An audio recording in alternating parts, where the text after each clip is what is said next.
discussing this in this series, and all of you are aware, those who have been regularly following it, that ultimately life boils down to that.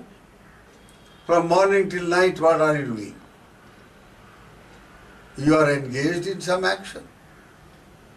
And all these actions, whether it's bodily, verbal or mental,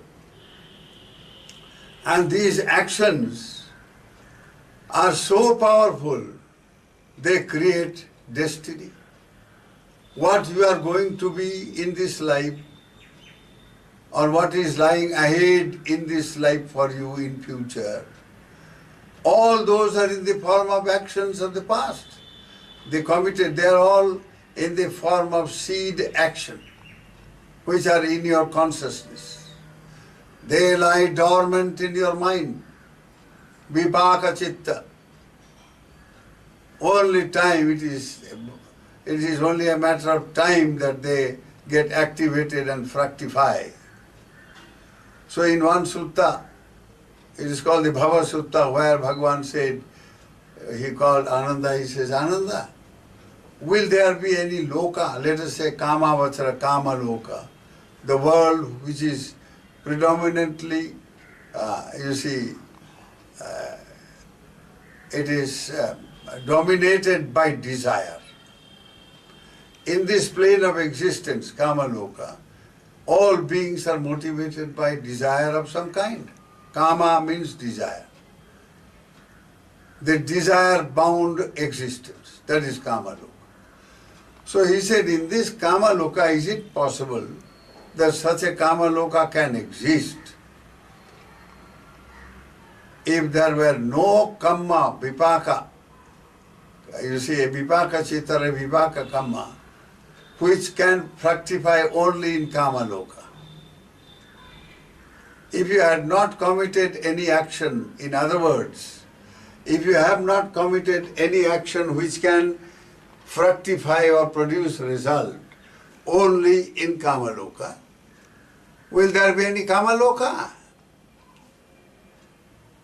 So Ananda, Venerable Ananda said, Bhagavan, definitely not.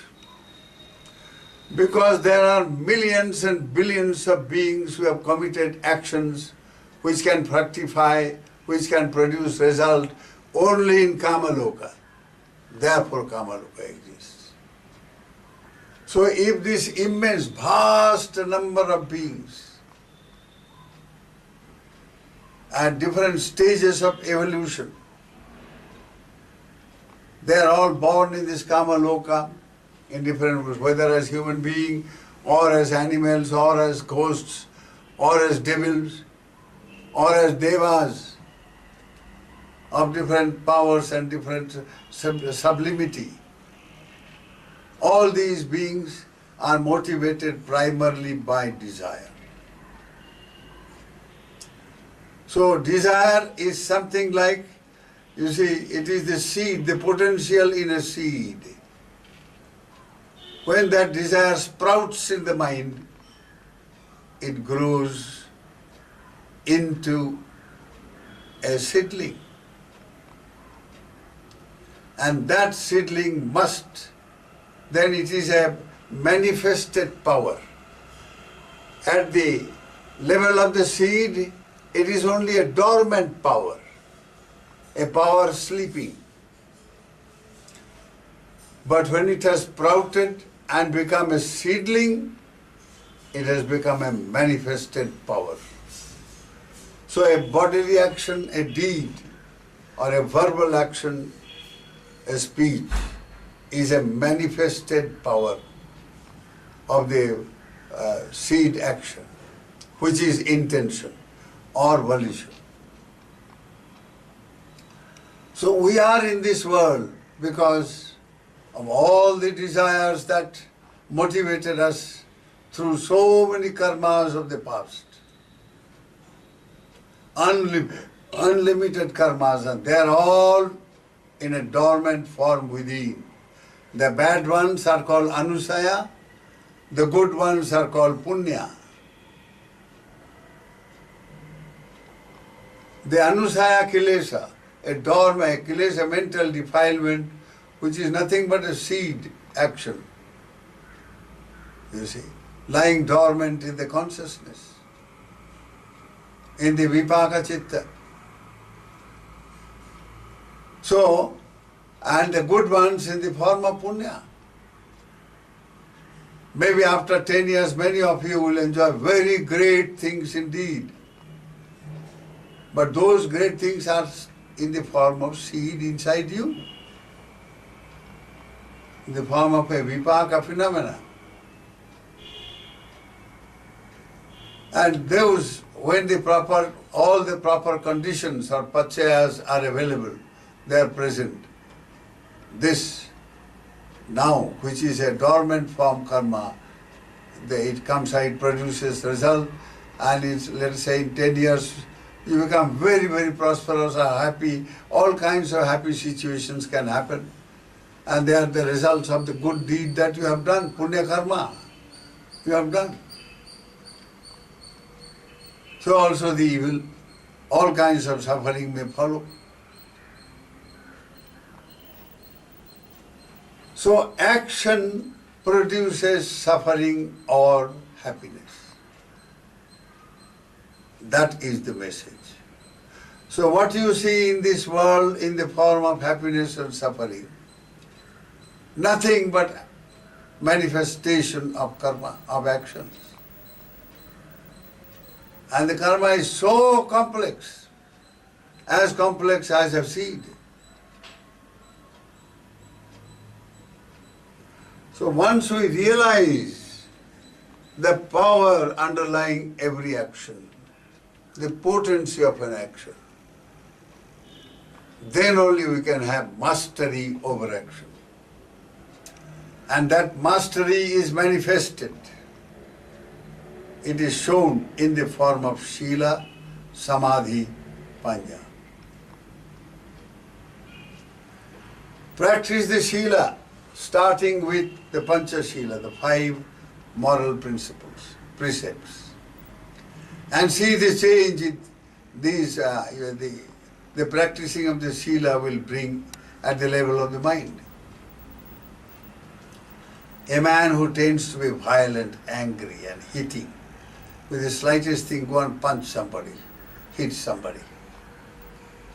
That man, after practicing the Pancha Shila, definitely after a time he will feel he will be very, very careful in becoming a violent man or committing violent actions. The result will be also very violent and very painful.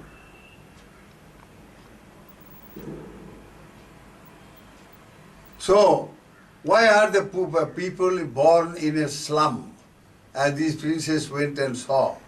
Horrible, little children on the roadside, naked, nothing to eat and crying, the mother is begging somewhere.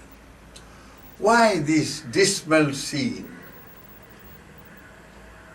They have never given any dana, they have never shared, so nobody shares with them. So Shila requires you to be generous. Adinna dana veramani sikha padam samadhiyam. It doesn't mean that you don't only take or misappropriate somebody's property, but you positively learn to give, to share. Let it be a glass of water.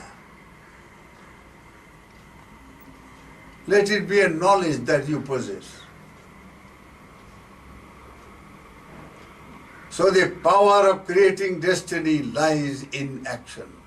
And that is in dormant form, chetana, in a vipaka chitta. Today we have discussed this much about action. We will continue to focus on action because that is life. If you want to have some mastery over your life, have mastery over your action. No amount of petitioning to a god, of bribing a god or a guru or anything, any ritual of any kind. is going to create your destiny. No.